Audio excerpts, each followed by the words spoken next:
This video is for the RSI and CCI scalping system.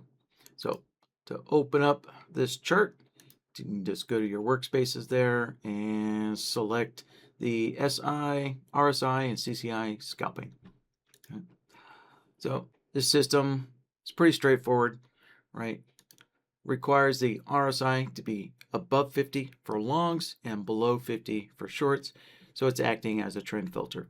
The trigger point or the trigger condition is the RSI becoming extremely oversold or overbought. So as we can see here, the RSI needs to dip below -100, and then when it crosses up and the RSI is above 50, we have a long, and vice versa for shorts, right? RSI below 50, and then the CCI needs to cross down the positive 100. So with that, let's open up the Bloodhound system. Again, you can see here's the source and a link to the video. So as mentioned, this is kind of a pullback scalping system here. So system rules are all laid out there in the text object. And as always, we've included a time session solver here to restrict the signals so that they only occur during RTH session there. Right. So if you want to adjust, play around and adjust any of the settings there, right? We can see the top two nodes here are the CCI, right? Top one's crossing the -100, so that generates the long signals. This one is crossing down the positive 100, so that's generating the short signals there, right? And right there, that's our trend filter, the RSI. Also included is a long only. So we have found also included is a long only system. So it was mentioned somewhere that this long only system seems to work pretty well on daily index charts here. So you might want to go play around with that. And since it's a long only, we can see we do have the CCI crossing up of the -100, but there's no CCI crossing down the 100. So this is the long only cross up of the CCI here for this system. All right, so with that, let's open up Blackbird. Opening our strategies window, go into SharkIndicators and double click on Blackbird. That'll drop it down below. Now let's look at the file. So as we can see, there's one file included with this system here. And once that loads in, remember, you always have to enable your strategies there.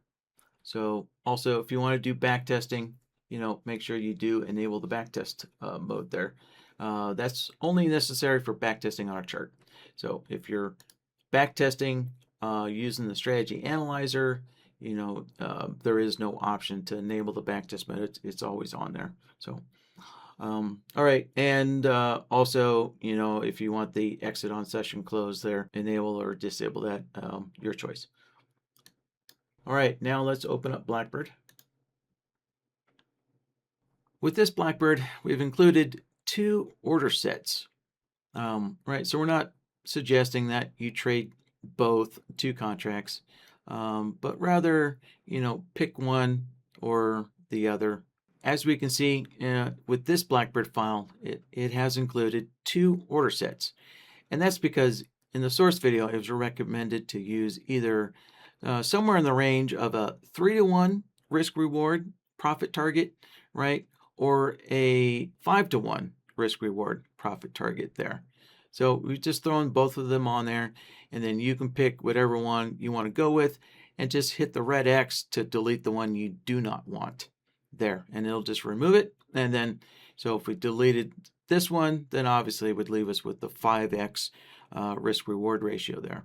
So both of the stop losses are the same here. And if we open this up, this is using the classic lowest low point, of the last few bars. So if we open this up, we can see it's using the lowest low of the last two bars there. So if you want to increase that a little bit, you can just scale that up to lowest low of the last 3 bars or last 4 bars, whatever you think is appropriate there. And looking at the trailing actions tab here, there are some trailing rules.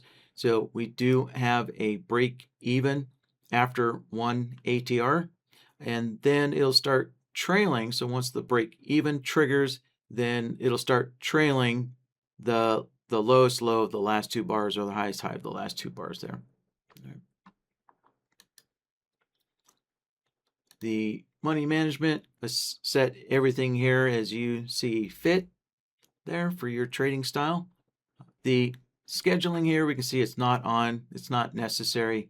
So as mentioned in the Bloodhound portion there, right, there is a time session solver that limits the signals to RTH.